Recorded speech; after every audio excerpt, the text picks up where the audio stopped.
Jason Zucker, team MVP. And I say that with all due respect to the guys who have more points and are headed to the Hall of Fame and everything else here.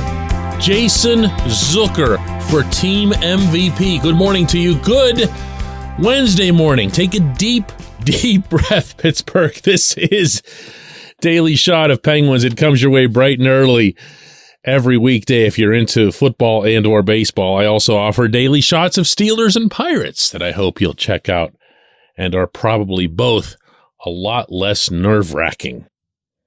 Penguins 5, Blue Jackets 4 in overtime. And yes, Columbus had a 4-0 lead. It marked only the 9th time in franchise history that the Penguins overcame a 4-goal deficit of any kind. And that's pretty much where all of the kind remarks will stop on my end, at least as they relate to pretty much everyone else on the ice. Not everyone else, but pretty much everyone else. Sidney Crosby got the OT winner. Evgeny Malkin had a pretty important play in OT to draw the power play, and then a nice setup to win it. And that's it. The other guy is the MVP. I am sorry. I have seen way too much of what we all witnessed through those first 40 minutes last night. Way too much. And it's beyond exhausting seeing Zucker be the only one, or really close to the only one, who can somehow defy the general pattern of the entire rest of the roster. He eliminates all of their excuses. And you know what I'm talking about when I say that, because you come home, first game back after a long road trip. Oh, those are always tough. Or something happened with this or that. And then Zucker just goes out there and makes it all moot, because he never stops churning. It's not just that he's fast. It's not just that he's skilled. He is very much both of those things. It's that the motor is relentless. The passion is unbridled. And there's only one of them. And it's beyond indefensible at this point. I've had the conversation. I've had it with other players. I've asked why at times it looks like Zucker's the only one that's going. And I get looked at like I've got 3 heads. I've asked Zucker this, not once, but twice over the course of this season, if he feels that he goes a lot harder than the rest of the team generally does. No, not at all. We have some great players here. I believe in this team, da-da-da-da-da-da, because that's who he is to answer that way. But I'll tell you another thing. I'm not sure that I would break the bank on this one, but I'd be making every effort to get him signed again. And yes, I know there are circumstances involved. Lots of them. First off, with Zucker already on the wrong side of 30, you can't go with some super crazy long contract. You can't go with something that pays markedly more than what he's already getting at $5 million. And once a player hits free agency, all it takes is one team to blow everybody else out of the water with an offer, and that's where the player goes. There's no sentimentality. There's no, I really loved playing here and I love these guys, and none of that stuff. They end up going where the money is, almost without exception. So that's one. 2 is that the Penguins have a cap situation right now.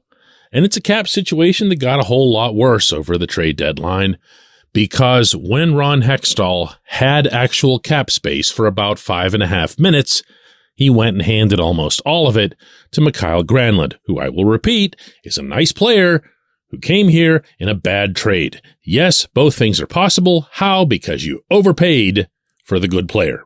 Simple as that.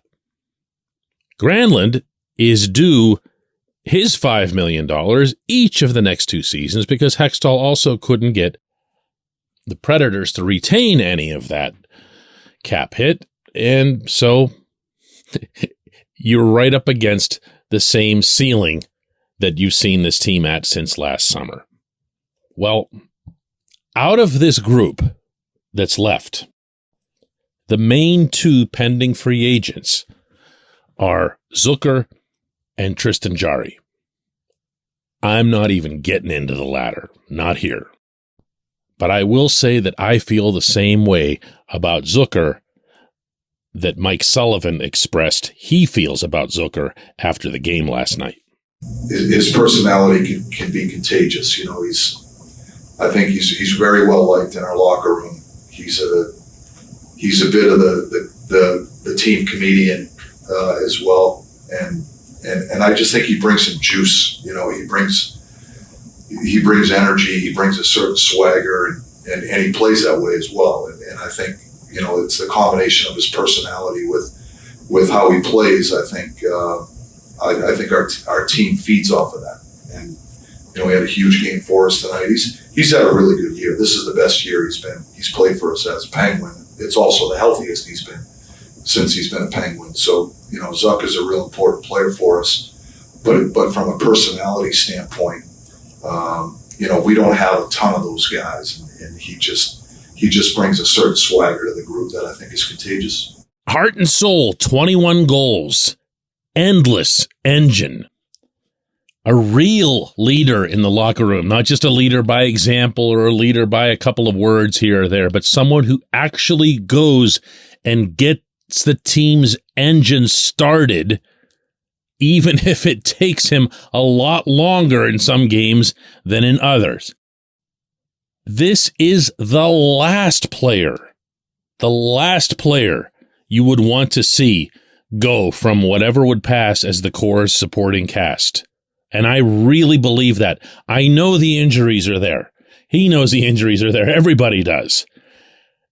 Everyone's also acknowledged that he has found a way to play through everything this season. It has affected performance on a couple of occasions, but never anything significant or extended. And he's found a way to keep going. It does have to be considered and fairly weighed that he might have just run into one massive, awful run of luck in all that time that he was hurt in previous seasons. And again, don't ask me who all I would shove out the door to make sure that Zucker is retained. When we come back, J1Q. This segment's brought to you by Family Table. Mom-inspired, chef-prepared meals delivered straight to your door. No prep, no mess, just reheat. Gives you more time for your family or hobbies or going to the gym or whatever. Go to FamilyTablePGH.com. Use the code DK20 for 20% off and free delivery on your first order. Order by noon Thursday for Monday delivery. Family Table, bringing families back to the dinner table.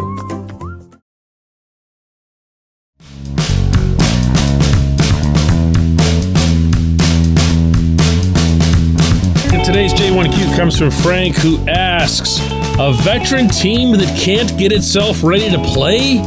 What gives? I don't know, Frank. I don't know. I can share with you every question, every answer in which I've been involved on this subject, and we're going to be no closer to figuring it out. We're just not. There's a part of me, this is going to sound meaner than I intended to, but there's a part of me that thinks they don't care.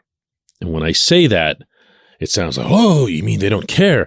No, I mean, I don't think they care that they have these occasional, more often than not actually, lousy starts. It feels like when you talk to them, or even when you see their body language, that they've just come to accept this, that this is just how it is, and that when they need to turn things on, they're going to. And it could not be clearer to me in this moment that they don't believe that they need to fully 1,000% turn things on. They can say it. They can be told that. They can have all kinds of conversations up and down the team ladder. And it doesn't matter if you don't actually believe it. They looked across the rink last night. They saw the Columbus Blue Jackets. They saw the NHL's worst team. And they saw The Blue Jackets score once, then twice, then a third time. And they're still thinking to themselves, yeah, we can absolutely come back and win this game. We can absolutely come back. You could actually argue, Frank, in some kind of weird way that they'd have been better off getting blasted 7-0 as a final because they finally would have had something resonate. They finally would have had something that would have made them go, hey, you know what? We really can't do that anymore, guys. All right? Everybody listening now? Okay, nod if you agree. Okay, cool. All right, so we're not going to do this? All right, good. But now the next game is against the Islanders. After that, there's 3 in rapid succession against the Rangers. I asked Chris Letang after this game if it might actually be easier for them to get up for these games against these better opponents, or the opponents that are right in the thick of the Metro race with them. Right now, you have to prepare the same way, whether you're playing the Rangers or you're playing Columbus. So that was a mistake tonight, I think. And obviously, the Rangers are a big rival, and you want to play well against that team in your division. All right, not to tell Tanger how he should be answering my questions, but how about something akin to, I mean, seriously, listen to what you're asking me. We should be doing this every night. Look at where we are in the standings. If anything, we should be more up for these games where the 2 points seem more assured, you know? Money in the bank and that. Didn't happen. I don't think it'll happen again Thursday night against the Islanders. The Islanders have had their number, to say the least. To say the very least. But that doesn't excuse this. That doesn't make this okay. The giant comeback, the historic comeback, doesn't wash away what went into it. And I'm sorry to say, Frank, that my answer and Letang's answer and anyone else's answer isn't going to be any better than this. This is just what you're going to get. No one understands this. Except Zucker, okay? Let's just make sure that part is clear. Zucker understands this. I appreciate the question. I appreciate everyone listening to Daily Shot of Penguins. We'll do another one of these tomorrow.